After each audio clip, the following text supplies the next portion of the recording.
देखो हमारा जो प्रीवियस सेट है जीके का वो सॉल्व करवा रहे हैं। जो चैनल में नया हो तो सब्सक्राइब लाइक जरूर करें।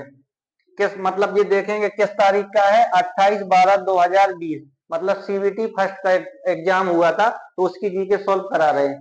पहला क्वेश्चन कह रहा है, ये विज्ञान का क्वेश्चन है, कह रहा है कि किसी पदार्थ की मात्रा को मापने की किस इकाई का प्रयोग किया जाता है। तो ऑप्शन में देखो लक्स, मोल, जूल, टेस्ला। तो पदार्थ की सबसे छोटी इकाई क्या होती है बाबू, मोल होती है। क्या होती है, अब मोल होती है। मोल में देखो ये एवोगाड्रो संख्या दी है कि एक एवोगाड्रो संख्या बराबर कितना मान होता है, 6.022 गुणा 10⁻23। ये भी क्वेश्चन पूछता है, याद रखना। बाकी हम यहाँ बता रहे ये भौतिक राशियां हैं, एक्स्ट्रा फैक्ट हैं जो ये भौतिक राशियां, ये इकाइयां हैं। अब ये कह रहा है कि दीप्ति घनत्व की इकाई क्या होती है, लक्स। कुछ भी पूछ सकता है। लक्स की इकाई क्या होती है, दीप्ति घनत्व। और ये पूछेगा चुंबकीय प्रेरणा, चुंबकीय प्रेरणा की इकाई क्या होती है, टेस्ला। क्या होती है, टेस्ला। या पूछेगा कार ऊर्जा जूल, या कार ऊर्जा या ऊष्मा कर लेना, क्या कर लेना, ऊष्मा। इसकी इकाई क्या होती है, जूल। याद रखोगे। कार का मात्रा क्या होता है, जूल। ऊर्जा का मात्रा क्या होता है, जूल। ऊष्मा का मात्रा क्या होता है, जूल। चुंबकीय प्रेरणा का मात्रा क्या होता है, टेस्ला। दीप्ति घनत्व का मात्रा क्या होता है, लक्स। ठीक है। अब यहाँ देखेंगे आवृत्ति का क्या होता है, हर्ट्ज। कितना होता है, हर्ट्ज। जैसे कि हम तुमको मतलब ये बताएं कि कौन मतलब कि आवृत्ति का मात्रा क्या होगा, हर्ट्ज। याद रखना। जैसे जो 20,000, ये 20,000 है ना, 20,000 से जो कम होता है वो मानो सुन नहीं पाता है। मतलब कि कितनी हर्ट्ज, 20,000, मतलब कि 20,000 के बराबर होगा तो सुन लेगा। 20,000 से इसको बोलते हैं अश्रव्य तरंग, इसको बोलते हैं श्रव्य तरंग। और जो 20,000 से ऊपर हो तो इसको क्या बोलते हैं, पराश्रव्य तरंग। इसमें मतलब कि चमगादड़ है, जैसे चिमनी इमनी साहब, ये चमगादड़ अपनी ध्वनि उड़ती है तो किस तरंगों द्वारा, पराश्रव्य ध्वनि की तरंग होती है। समझ गए ना बात को। तो ये इतने फैक्ट एक्स्ट्रा बता दे। अब दूसरा क्वेश्चन देख रहे हैं हम। हाँ, अब ये प्रश्न संख्या दूसरी है। ये कह रहा निम्नलिखित में से कौन सा रोग विषाणु से होता है। ठीक है, किससे होता है, विषाणु से। निम्नलिखित में से कह रहा कौन सा रोग है जो विषाणु से होता है। अब यहाँ ऑप्शन देखेंगे, टाइफाइड, तपेदिक, हैजा, चिकन पॉक्स। ठीक है, तो ये हैजा है। हैजा किससे होती है, ये हैजा होगी जीवाणु से। किससे होती है, जीवाणु से। तपेदिक भी किससे होती है, जीवाणु से। ठीक है, ये मतलब कि टाइफाइड भी जीवाणु से, तपेदिक जीवाणु से, और ये भी क्या है, जीवाणु से। ये मतलब परजीवी होता है। ठीक है।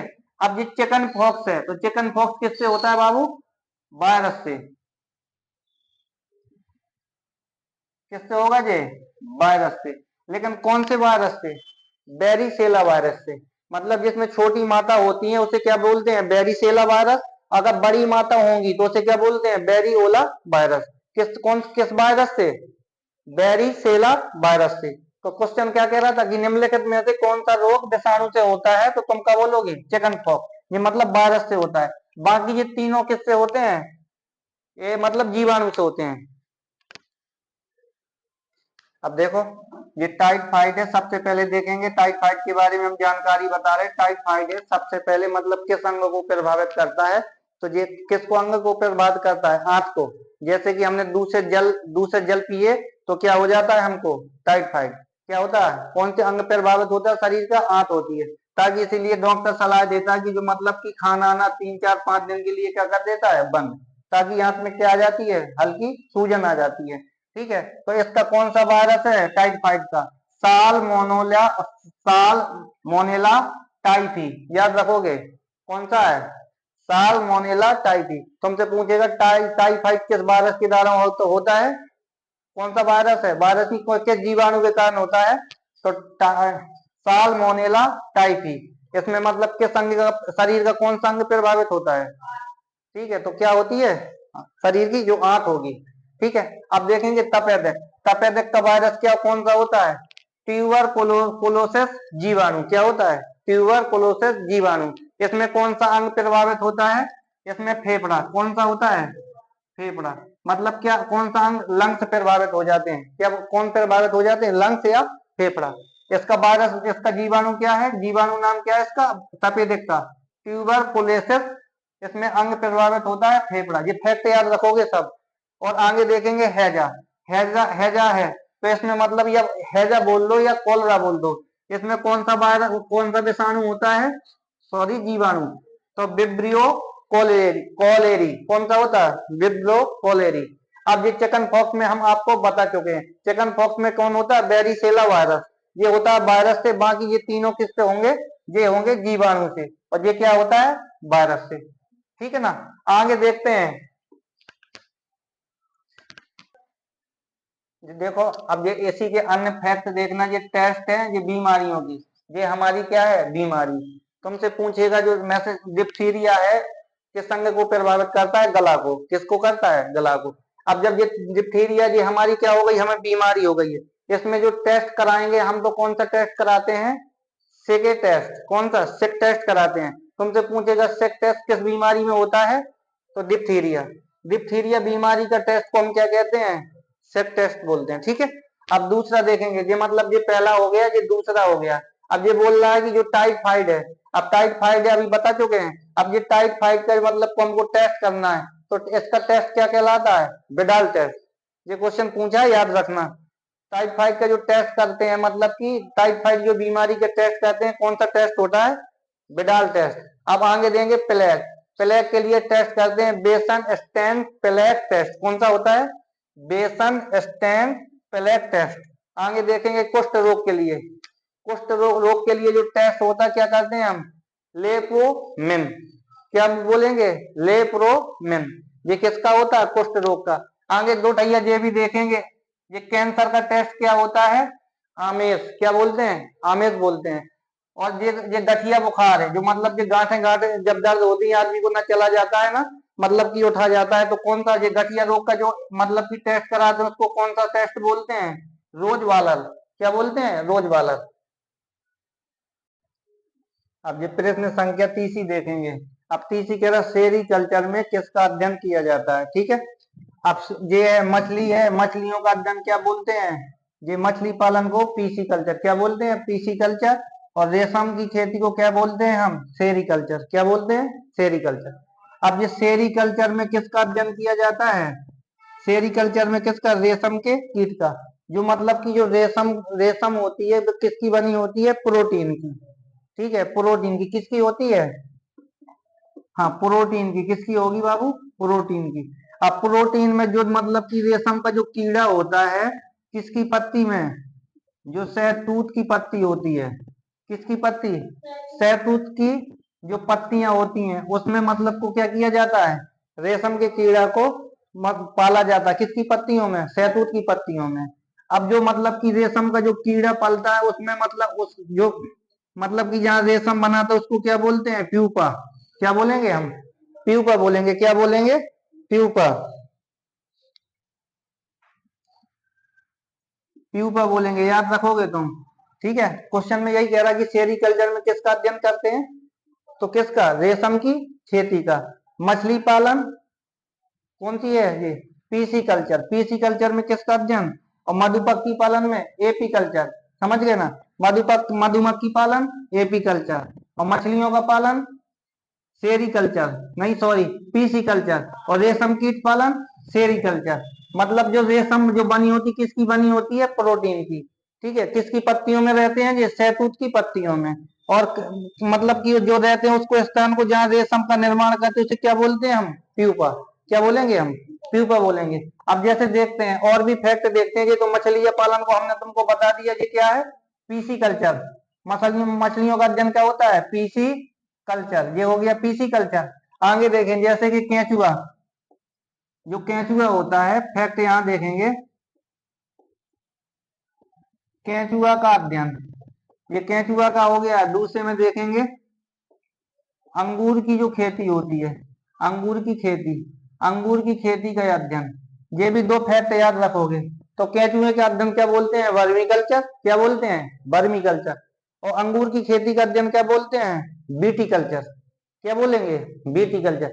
जो जल में मतलब कि जो जल में पौधा उगाए उगाए जाते हैं, जैसे कि हाँ जल में जो पौधा उगाए जाएंगे उसको क्या बोलते हैं हम, हाइड्रोपोनिक्स, क्या बोलते हैं, मतलब कि मृदा रहित पौधे का अध्ययन क्या बोलते हैं, हाइड्रोपोनिक्स। समझ गए ना बात को। फिर एक बार देखना फिर से, मछलियों का अध्ययन पीसीकल्चर, रेशम की खेती का सेरिकल्चर, और मधुमक्खियों मधुमक्खी पालन का अध्ययन क्या बोलते हैं, एपीकल्चर। क्या बोलेंगे हम, एपी कल्चर। क्या बोलते हैं, एपी कल्चर।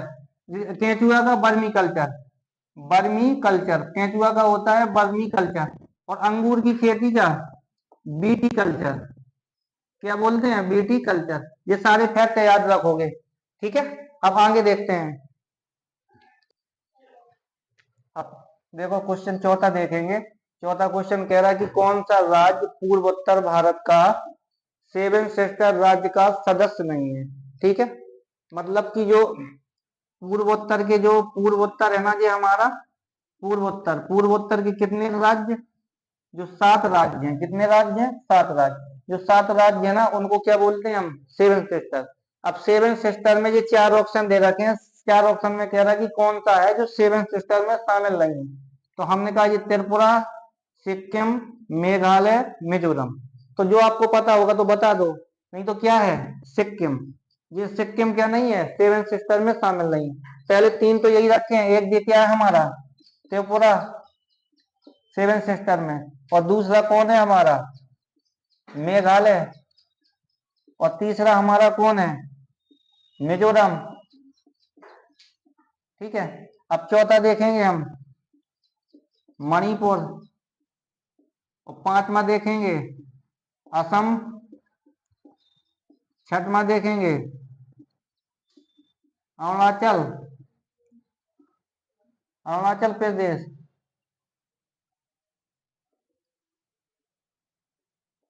कौन सा होगा, अरुणाचल प्रदेश।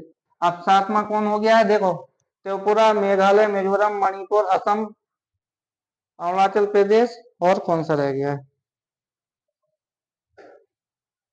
सही तो है,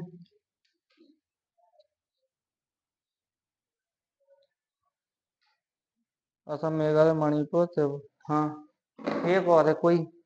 तो ये कौन है, नागालैंड, नागालैंड। पूर्वोत्तर की सेवन सिस्टर में कितने राज्य शामिल हैं, त्रिपुरा, मेघालय, मिजोरम, मणिपुर, असम, अरुणाचल प्रदेश, नागालैंड।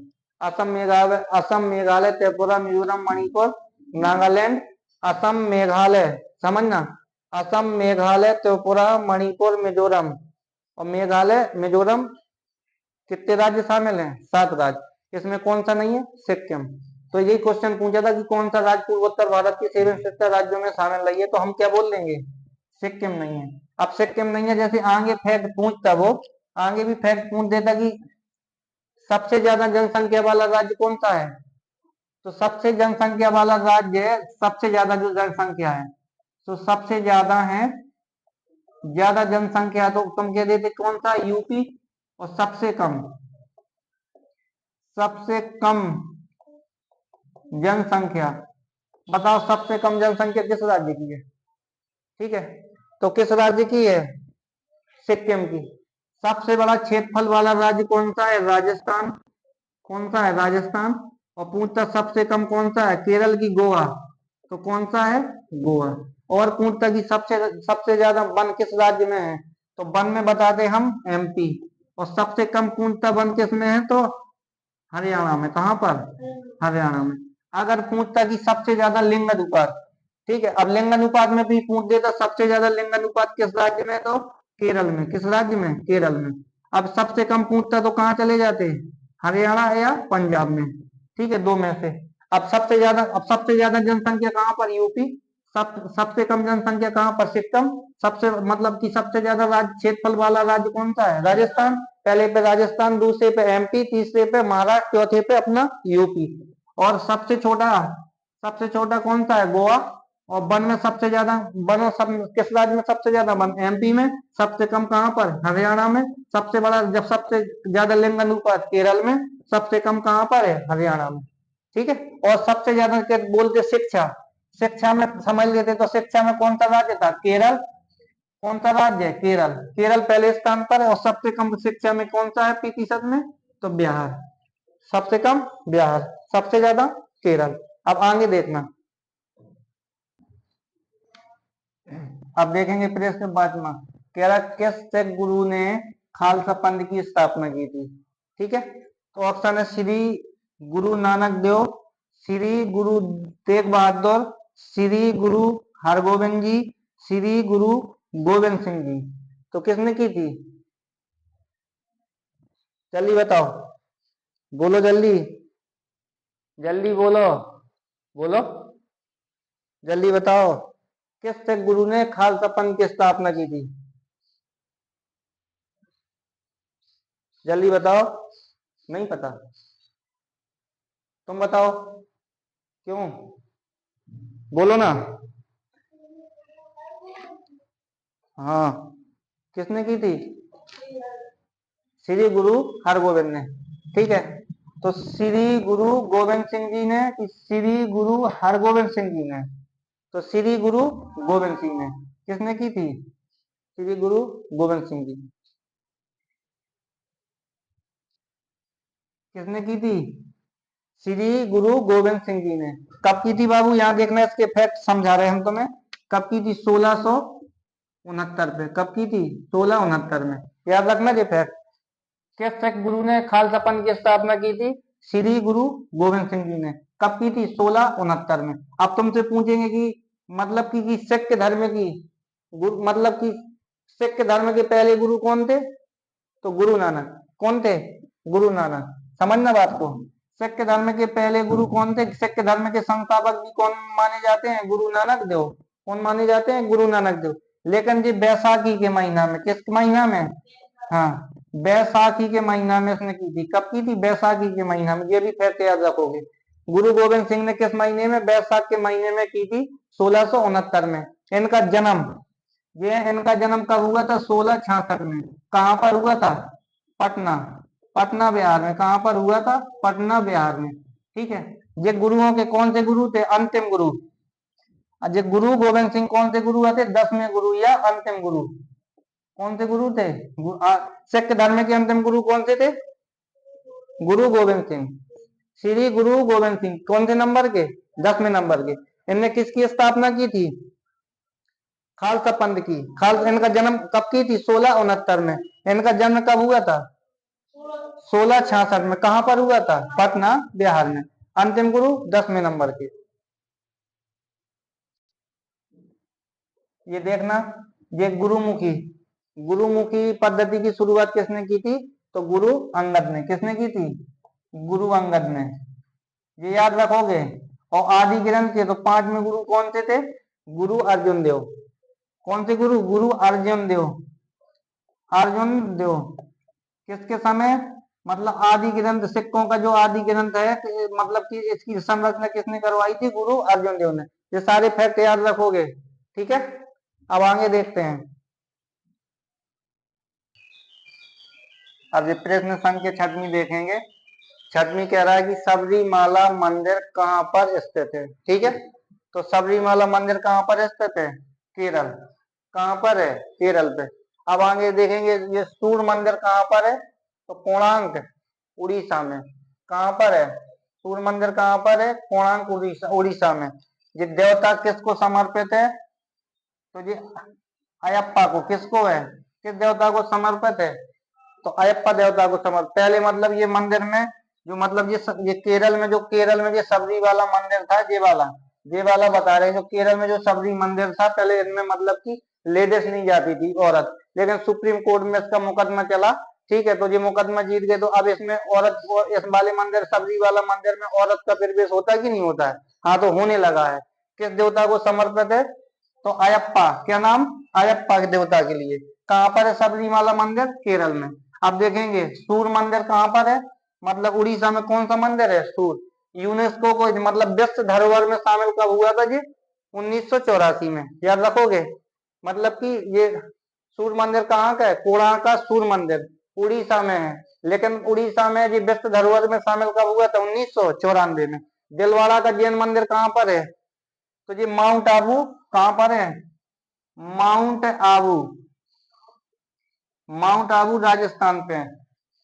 राजस्थान पर है। ठीक है, कहां पर है? माउंट आबू राजस्थान पर। किसने बनवाया था? बिमल शाह ने। कौन से राजा थे? बिमल शाह। अब ये किस धर्म से संबंधित है? तो धर्म याद रखोगे कि जैन धर्म से। कौन से धर्म से? जैन धर्म से। क्वेश्चन पूछता है दिलवाला का जो जैन मंदिर है किससे संबंध, कहां पर है? माउंट आबू। माउंट आबू कहां पर? राजस्थान पर। ठीक है, ठीक है, लेकिन बनवाया किसने था? बिमल शाह ने। ठीक है, किस धर्म के लिए संबंधित है? जैन धर्म। अब जैन धर्म की बात करेंगे तो जैन धर्म में कितने तीर्थंकर हुए? 24। मतलब जैन धर्म के वास्तविक संस्थापक कौन थे? महावीर स्वामी। ठीक है, कौन थे? महावीर स्वामी। अब बौद्ध धर्म की बात आवे तो बौद्ध धर्म के वास्तविक संस्थापक कौन थे? गौतम बुद्ध जी। याद रखना, गौतम बुद्ध। गौतम बुद्ध का जन्म कहाँ हुआ था? जल्दी बोलो।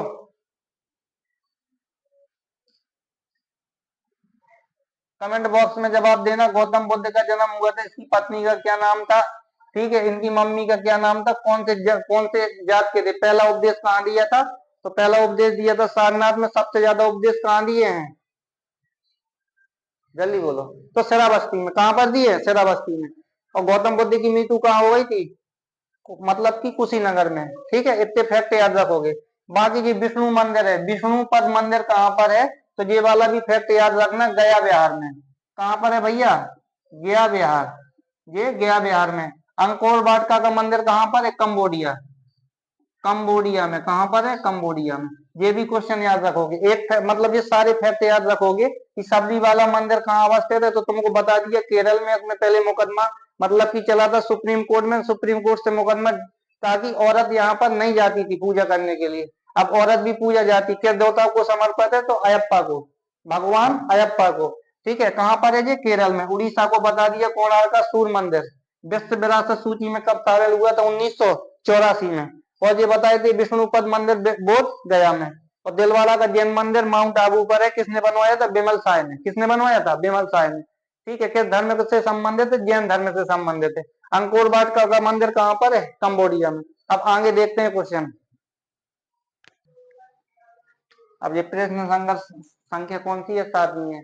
ये कह रहा है कि निम्नलिखित में से कौन सा स्मारक दिल्ली में स्थित नहीं है? ठीक है, अब देखेंगे दिल्ली में अलाई दरवाजा पहले नंबर पे, दूसरे में कह रहा बुलंद दरवाजा, तीसरे में इंडिया गेट और चौथे में हुमायूं का मकबरा। तो अलाई दरवाजा कहां पर है? दिल्ली। और इंडिया गेट भी कहां पर है? गेटवे ऑफ इंडिया मुंबई पे। हुमायूं का मकबरा कहां पर है? दिल्ली में। तो बुलंद दरवाजा, ये बुलंद दरवाजा कहां पर है? तो ये बुलंद दरवाजा नहीं है। तो अब देखेंगे एक एक। ये अलाई दरवाजा कहां पर है? दिल्ली। ठीक है, किसने बनवाया था अलाई दरवाजा? ये अलाई दरवाजा हो गया, ये बुलंद दरवाजा, इंडिया गेट और हुमायूं का मकबरा। अब देखेंगे एक एक करके। मतलब कि ये बुलंद दरवाजा के बारे में जानकारी कर रहे थे। कहां पर है? फतेह और सीकरी। फतेहपुर सीकरी। ठीक है, किसने बनवाया था? अकबर ने। फतेहपुर सीकरी कहां पर है? यूपी। कहां पर है बाबू? यूपी पे। बुलंद दरवाजा कहां पर है? फतेहपुर सीकरी में। किसने बनवाया था? अकबर ने। कहां पर है? यूपी में। मतलब किस वजह पर? तो अकबर ने गुजरात विजय पे। कौन सी विजय पे बनवाया था? गुजरात विजय पे। जब अकबर गुजरात में मतलब कि गुजरात का संरक्षण कर रहे थे सेना का, तो जब अकबर ने पहली बार क्या देखा था?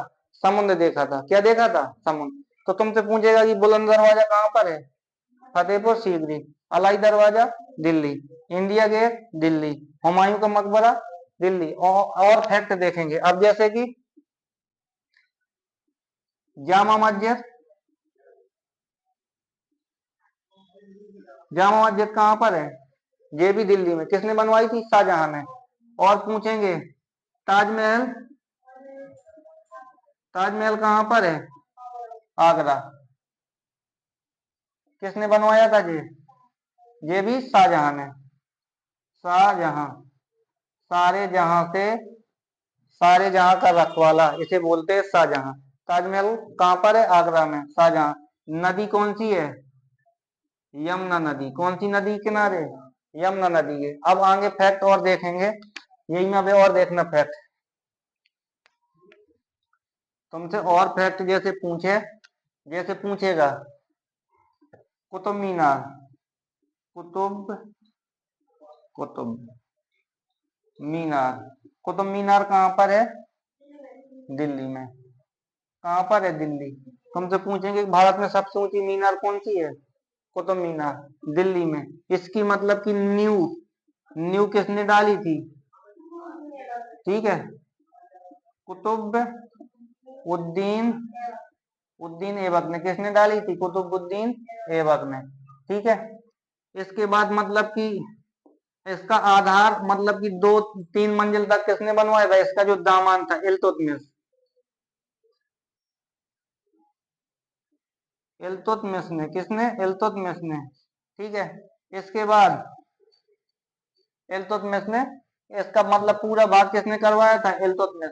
हालांकि कुतुबुद्दीन ऐबक की क्या हो गई थी? मृत्यु। कब हो गई थी? 1210 में। कौन सा खेल खेल रहे थे? पोलो या चौगान? पोलो या चौगान खेलते समय घोड़ा से गिर के क्या हो गई थी? कुतुबुद्दीन ऐबक की मृत्यु हो गई थी। तो सबसे ऊंची मीनार कुतुब मीनार, दिल्ली। नींव किसने रखी थी? कुतुबुद्दीन ऐबक ने। पूरा किसने करवाया था? इल्तुतमिश ने। किसने करवाया था? इल्तुतमिश ने। आगरा का ताजमहल किसने बनवाया था? शाहजहां ने। किसने बनवाया था? शाहजहां। ठीक है, दिल्ली में है मोती, दिल्ली में मोती मस्जिद किसने बनवाई थी? शाहजहां ने। ठीक है, आगरा में किसने बनवाई थी? आगरा, आगरा में। हाँ, चलो आगे देखना। ठीक है, अब ये बात समझ गए। इंडिया गेट कहाँ पर है? और गेटवे ऑफ इंडिया मुंबई में। कहाँ पर है? मुंबई पे। ठीक है, आगे प्रश्न देखो।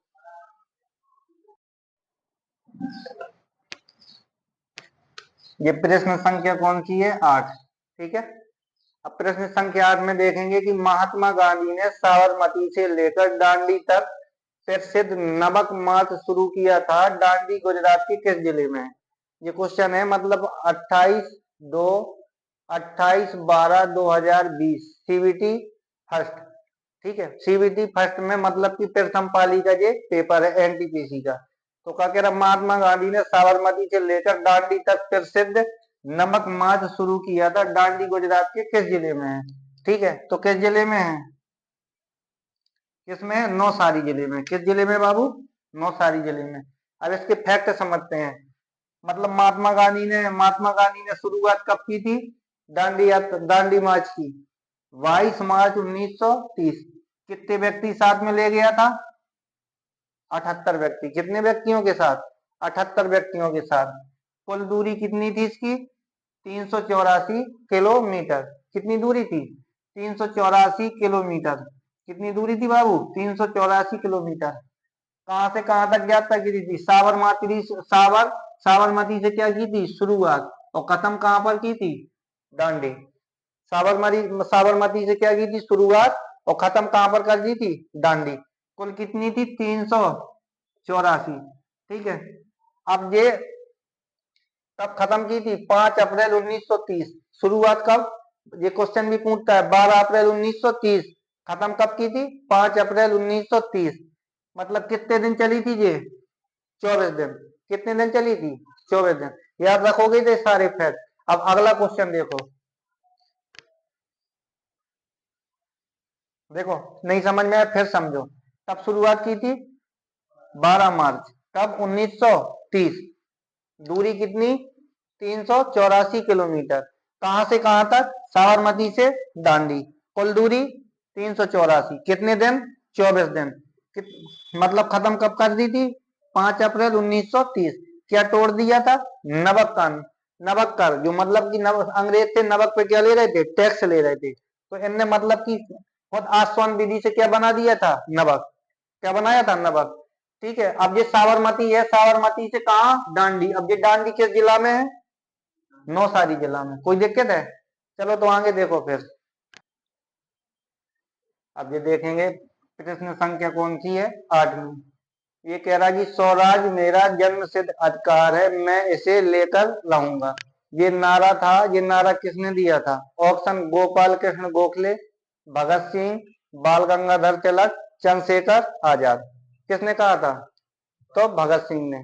सॉरी, बाल गंगाधर तिलक ने। किसने कहा था? स्वराज मेरा जन्म सिद्ध अधिकार है, मैं इसे लेकर रहूंगा। किसका नारा है? बाल गंगाधर तिलक का। आगे देखते हैं हम। ये इंकलाब जिंदाबाद साम्राज्यवाद का नाश हो। ये दोनों नारा किसके हैं? भगत सिंह के। किसके हैं? भगत किसके हैं? भगत सिंह के। इनकलाब जिंदाबाद, साम्राज्यवाद का नाश हो, ये दोनों नारे किसके हैं? भगत सिंह के। तुम मुझे खून दो मैं तुम्हें आजादी दूंगा, किसने कहा था? सुभाष चंद्र बोस। ये किसका है? सुभाष चंद्र बोस का। तुम मुझे खून दो मैं तुम्हें आजादी दूंगा, ये नारा किसने दिया था? हाँ, सुभाष चंद्र बोस ने। पूर्ण स्वराज, आराम हराम, ये दोनों नारे किसने दिए थे? ठीक है, तो देश के प्रथम जो प्रधानमंत्री थे पंडित जवाहरलाल नेहरू। ठीक है, जवाहरलाल नेहरू जी ने दिए थे। किसने दिए थे? देश के प्रथम प्रधानमंत्री। पूर्ण स्वराज, आराम हराम है, किसने कहा था? जवाहरलाल नेहरू ने। सरफरोशी की तमन्ना आज हमारे दिल में है, ये नारा किसने दिया था? राम प्रसाद बिस्मिल ने। किसने? राम प्रसाद बिस्मिल। सारे जहां से अच्छा हिंदुस्तान हमारा, मोहम्मद इकबाल ने। किसने कहा था? मोहम्मद वहां एक। आराम हराम है, जवाहरलाल नेहरू। याद रखना। कहोगे ये चंद्रशेखर आजाद नहीं है, ठीक है, सुभाष चंद्र बोस है। तुम मुझे खून दो मैं तुम्हें आजादी दूंगा, तो ये कौन सा है? सुभाष चंद्र बोस है। सुभाष चंद्र बोस। दिल्ली चलो, किसने कहा था? सुभाष चंद्र बोस। और महात्मा गांधी ने क्या कहा था? करो करो या मरो का नारा किसने दिया था? महात्मा गांधी ने। किसने कहा था? महात्मा गांधी ने। किसने कहा था? महात्मा गांधी ने। याद रखोगे सारे क्वेश्चन। स्वराज मेरा जन्म सिद्ध अधिकार है, इसे मैं लेकर रहूंगा, किसने कहा था? बाल गंगाधर तिलक ने। इनकलाब जिंदाबाद, साम्राज्यवाद का नाश हो, भगत सिंह ने कहा था। तुम मुझे खून दो मैं तुम्हें आजादी दूंगा, सुभाष चंद्र बोस। दिल्ली चलो, सुभाष चंद्र बोस। ठीक है, पूर्ण स्वराज, आराम हराम है, किसने कहा था? पंडित जवाहरलाल नेहरू ने। और करो या मरो का नारा किसने दिया था? महात्मा गांधी ने। सरफरोशी की तमन्ना आज हमारे दिल में है, किसने कहा था? राम प्रसाद बिस्मिल ने। और सारे जहां से अच्छा हिंदुस्तान हमारा, मोहम्मद इकबाल ने। अब आगे देखो 9वां क्वेश्चन। अब ये देखो 9वां क्वेश्चन देखेंगे हम। कह रहा है 1 अप्रैल 2019 से 1 अप्रैल 2019 19 को किन दो बैंकों को बैंक ऑफ बड़ौदा में विलय कर दिया गया था? मतलब कि कौन सी दो बैंक थी जो बैंक ऑफ बड़ौदा में विलय कर दिया गया था? ऑप्शन है यूनियन बैंक ऑफ इंडिया और आंध्रा बैंक, और दूसरे में syndicate bank of UK bank, तीसरे में कह रहा विजया बैंक और देना बैंक, इलाहाबाद बैंक और कैनरा बैंक। तो हम देखेंगे किसमें विलय किया है हमने? बैंक ऑफ बड़ौदा में। किसमें किया है? बैंक ऑफ बड़ौदा में। तो बैंक ऑफ बड़ौदा में कौन सी बैंक शामिल हो गई थी? विजया बैंक और देना बैंक। अब आगे और भी सोचते हैं। ये हमारी इलाहाबाद बैंक है, कौन सी बैंक है? इलाहाबाद बैंक। इलाहाबाद बैंक को किस बैंक में मर्ज कर दिया गया है? इंडियन बैंक में। क्वेश्चन आएगा तो लगा के आइएगा। इलाहाबाद बैंक को का मर्ज किस में कर दिया? इंडियन बैंक में। अब इलाहाबाद की जगह बैंक में कौन सा नाम डला रहता है? Indian bank. ठीक है, आगे देखेंगे ये कौन सी बैंक है? ठीक है, आंध्रा बैंक। आंध्रा बैंक का विलय किस में कर दिया गया है?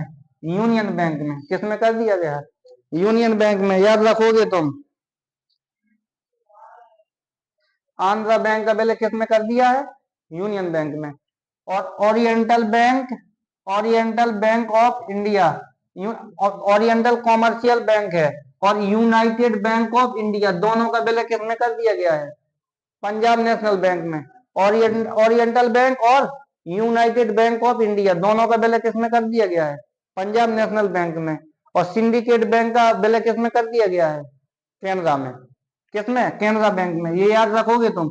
सिंडिकेट बैंक का विलय किसमें किया है? कैनरा बैंक में। एक बार फिर से बता रहे हैं, विजया बैंक और देना बैंक। देना बैंक, विजया बैंक किसमें विलय है?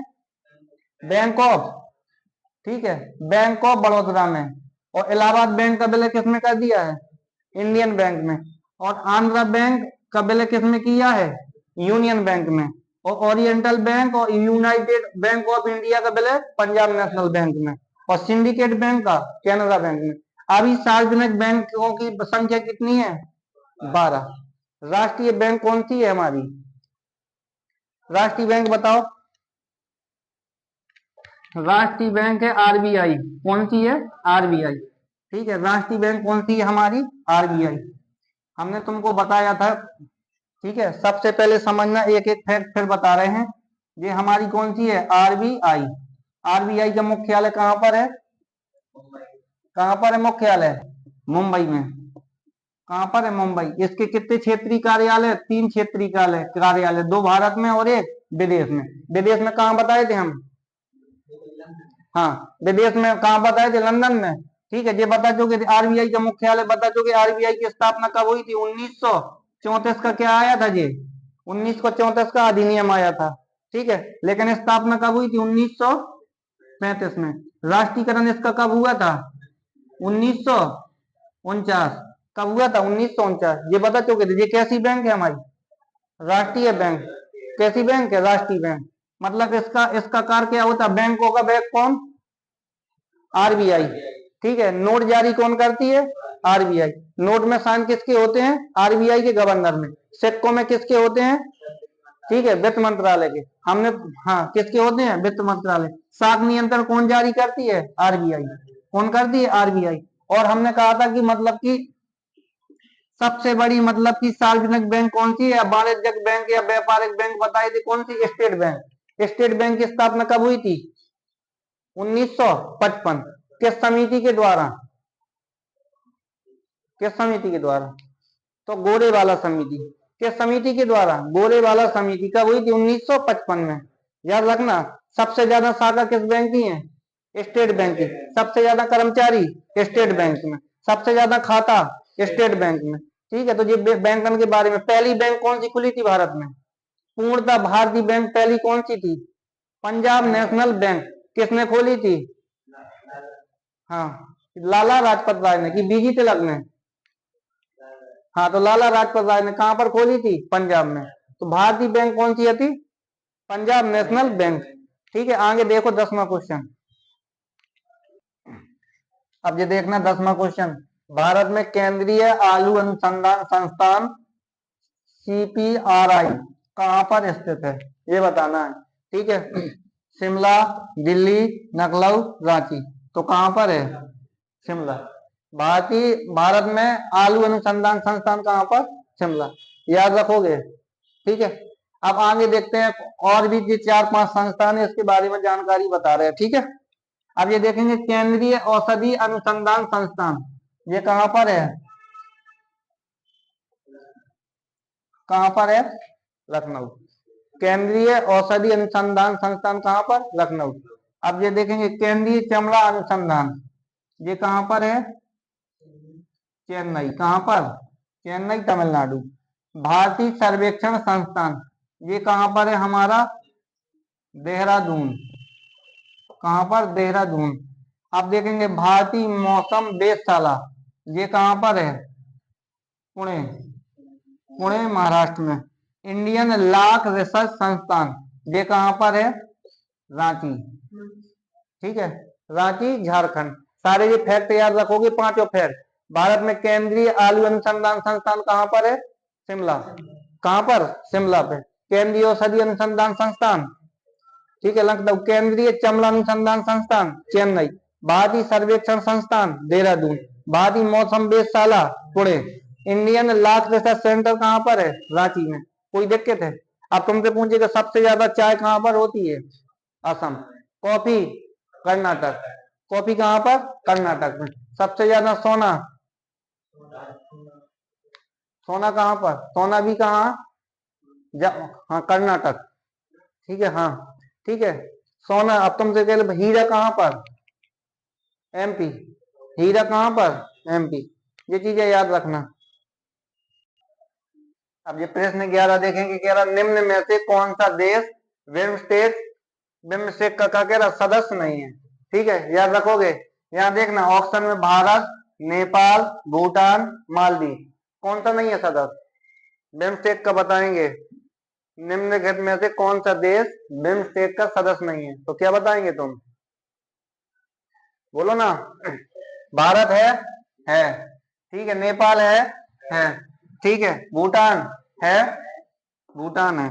और मालदीव नहीं है। तो बिम्स्टेक में कितने देश शामिल? कितने देश? 7।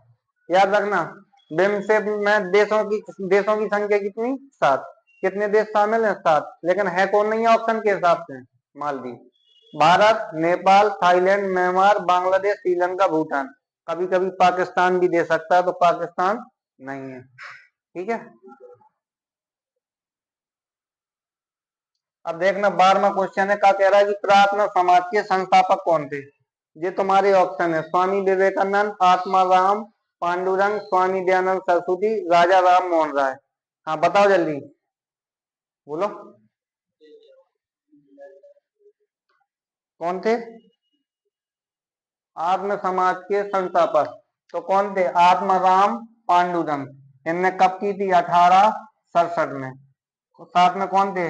देवेंद्रनाथ ठाकुर और आत्माराम पांडुरंग। ठीक है। इन दोनों ने मिलके किसकी की थी? मतलब प्रार्थना समाज की स्थापना। याद रखोगे? ठीक है। आज प्रार्थना समाज के संस्थापक कौन? आत्माराम पांडुरंग। साथ में एम जी रनाडे, देवेंद्रनाथ ठाकुर। कौन थे? देवेंद्रनाथ ठाकुर, एम जी रनाडे, आत्माराम, और ये कौन थे? आत्माराम पांडुरंग। तीनों ने मिलकर क्या की थी? प्रार्थना समाज की स्थापना कब की थी? 1867 में। अब देखते हैं यहाँ पर और फैक्ट देंगे। आर्य समाज के संस्थापक कौन थे? आर के बताओ। आत्मीय सभा के, रामकृष्ण मिशन के, ब्रह्म समाज के, सत्यशोधक समाज के, हिंदू महासभा के। तो आर्य समाज के कौन थे? दयानंद सरस्वती। कौन थे? दयानंद दयानंद सरस्वती। आत्मीय सभा के कौन थे? बोलो जल्दी।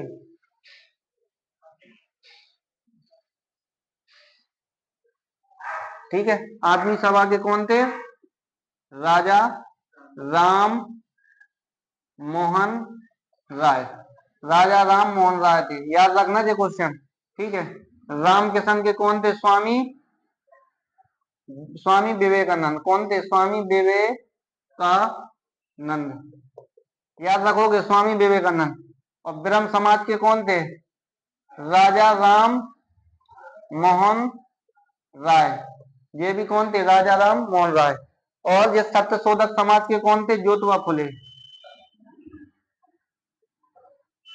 ज्योतिबा फुले। कौन थे बाबू? ज्योतिबा फुले। और हिंदू महासभा के कौन थे? मदन मोहन मालवीय।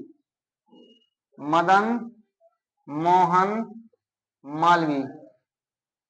ठीक है। कौन थे? मदन मोहन मालवीय। क्वेश्चन सारे याद रखोगे।